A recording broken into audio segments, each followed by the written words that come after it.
ஒரு ரொம்ப கொடூரமான ஒரு மனிதராகத்தான் எங்க அப்பா என்னை வளர்த்தினார். ஆனா அவர் வளர்த்த விதம், ஒவ்வொரு நாளும் 5 மணிக்கு எந்திரிக்கணும், 7 மணிக்கு படிக்கணும், 8 மணிக்கு கரெக்டா கிளாஸுக்கு கிளம்பிடணும், ஸ்கூல் முடிச்சு வந்து 6 to 8 படிக்கணும். ஒளியும் ஒளியும் ஞாயிறு மட்டும் திரைப்படம் ஓடுன அந்த காலகட்டத்தில் ஞாயிற்றுக்கிழமை மட்டும்தான் எங்க அப்பா என்ன திரைப்படம் பார்க்க அனுமதிப்பார். பயங்கர ஸ்ட்ரிக்ட். இப்படி ஒரு மனுஷன் உலகத்தில் இருப்பானா அப்படின்னு நினைச்சிருக்கேன் நானு.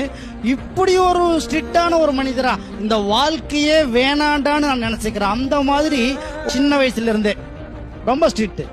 ஆனா நான் அரசு பள்ளியில ஒரு ஆசிரியரா கையெழுத்திட்டு உட்கார்ந்திருந்த அந்த தருணத்தில் தான் நான் உணர்ந்தேன், அவருடைய அந்த கண்டிப்பு தான் என்னை ஒரு அரசு பள்ளி ஆசிரியரா மாத்துச்சு அப்படிங்கிறது என்னுடைய மறுக்க முடியாத, மாற்ற முடியாத ஒரு விஷயம்.